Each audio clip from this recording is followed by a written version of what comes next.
if you got a call, like, we're going to do Celebrity Big Brother All-Stars of past, would you go back? I don't know. I would have to think about it. They would have to definitely double my money if I'm going to go in there and torture myself. If I'm going to go in there and torture myself for another, 30 or 27 days. Oh, that'd be a lot more money to get me to go in there and do that craziness. Well, now that you're a known quantity and people like you, maybe they will for an All-Stars version. Woo! I would do it, but I'd be nervous. What about, listen, you're in the CBS family now. Would you ever do, if you got a call and the money were right, like Survivor, Amazing Race? If the money was right, definitely. Yeah. See, well, even though you didn't know who a lot of the people were, Cynthia was certainly starstruck by you. She knew exactly who you were, which was great. Was any part of your going in the house based on, like, I know Todrick didn't know in the beginning who you were and what you're talking about, Willis, like, was that a factor of like, let me show this whole new generation of like what classic TV is and like, Well, I think a lot of them a lot of those people would know me from Everybody Hates Chris or World's Dumbest, because that was on, very recently. Totally. But I don't know if Todrick was even telling the truth. You know what I mean? How many black people in entertainment business don't know other black people? Come on. It's a load. If you're you're really a television, or you're in the business that you're actually a star and you work in this business, of course you know each other. So I don't know. Todrick makes up so much stuff and says stuff. Who knows what when he's telling the truth? You know what I mean? I don't know. You just don't know. You need if you can have like a polygraph, just put it on him and find out when he's telling the truth now, or he's lying right now. That's what he definitely needs, a polygraph. Interesting. And I never thought of that, but you're right. Like if you're in the business and you're black, I would imagine Diff'rent Strokes. Like, Of course. And you also know, Everybody Hates Chris, and because Chris Rock was doing that, and you probably know World's Dumbest. Right. Especially since those are more recent, like Everybody Hates Chris is recent. How could you not know what that is? Of course.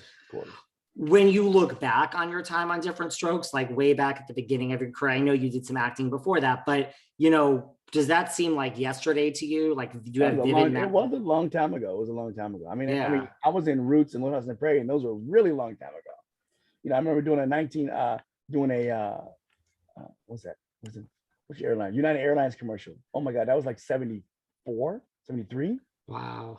Maybe 73. And that was, and I think that, like, what I explained to Todrick is like, that nice car you drive now in the San Fernando Valley, you need to thank me, because I'm the one that took getting pulled over all the time, at gunpoint and all that stuff. I had to go through all that and then wind up going after them to make them stop.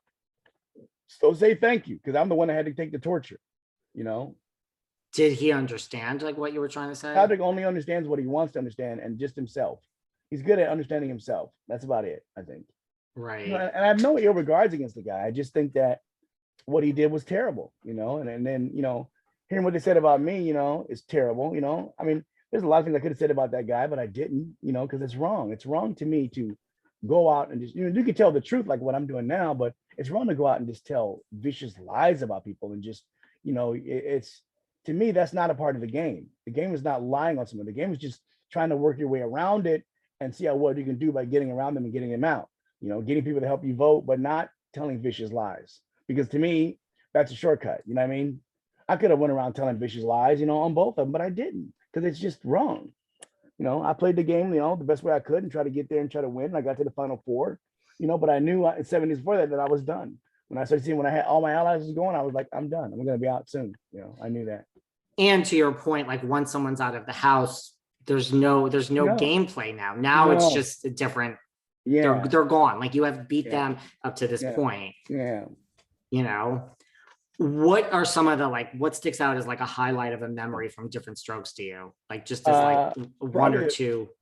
Probably the biggest highlights is having Muhammad Ali on the show, and the show we had with Nancy Reagan. Those are big highlights. Those are some pretty big people to have as guest stars. Yeah. There's so much talk now about like diversity and inclusion. You look at like Shondaland and like Ryan Murphy and but Diff'rent Strokes. It was two Black leads. Oh yeah, and they hadn't had that in a while. Besides, Good Times had a bunch of them, but it wasn't the type of show that ours was. Ours was a very mainstream crossover show. So, do you think it's kind of like, look, all these shows are great, and I think TV is so diverse now and it's come so far, but like in a way, was Diff'rent Strokes kind of ahead of its time? I mean, it was a I think huge I hit. think it definitely was, but I also think that we're so far ahead, but we're also so far behind. We're both, a little bit of both. So far ahead, so far behind. And I think that it's going to take people sticking together to change, the way television should be viewed and the way television should be seen. I think that it's important that we remember that, if they don't have to give you a job, they won't. And that's what you have to remember.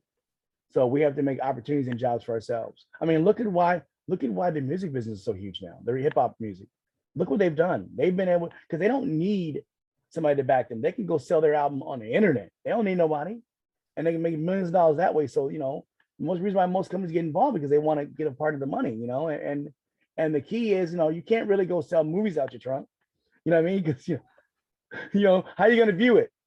You know what I mean? Right. Can't view it, so you're not going to sell that out your trunk. So I think that the movie and television thing they kind of have wrapped up right now, but I think eventually it'll be open for everyone. I think anybody who wants to watch.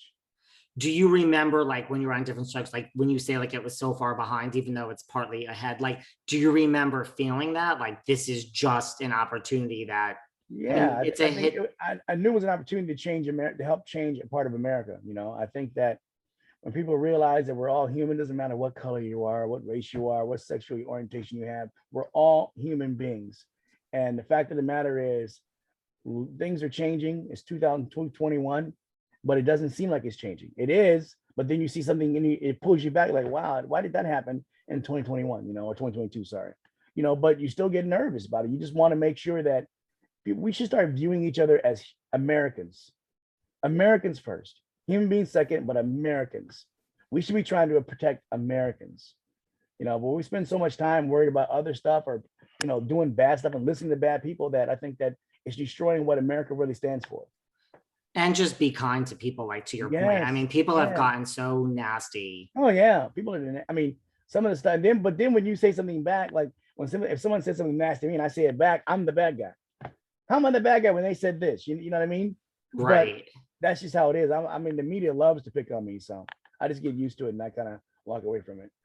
The media does love to pick on you. There's been a lot written about you throughout the years. Like, what's one or two things where something you've read where you're just like, oh my God, guys. What's crazy is like they never talk about how long I've been sober. They don't talk about that. They always act like I still using yesterday, but they don't do it to no other actor. I don't see them do it, but just really me.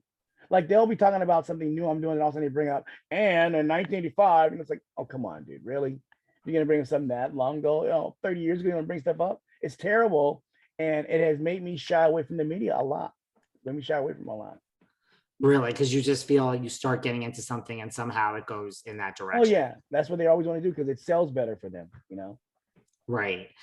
Look, I mean, it's almost a positive thing that you've had these things in the past and now here we are. Like, oh yeah. Yeah, the media doesn't often like a positive spin on things. What about, to that point, like when they say, like, I remember personally, like when Charlotte Rae passed away, like, I don't know if you remember this, there was this whole thing. You were the last remaining surviving member of the original Diff'rent Strokes cast and all Diff'rent Strokes curse. This was everywhere. Dana, like, that's like, where does that come from? Like, is that? I have no idea where the curse comes from. It makes no sense to me because my idea is if it was a curse, I would have been dead long ago. Obviously, it's not a curse. People died. Some people died tragically, but I think people in life die tragically and die, unfortunately, early sometimes. But if I'm still here, then definitely ain't a curse. Or I've beaten a curse, but I got a lucky charm around my neck. No, it's not a curse.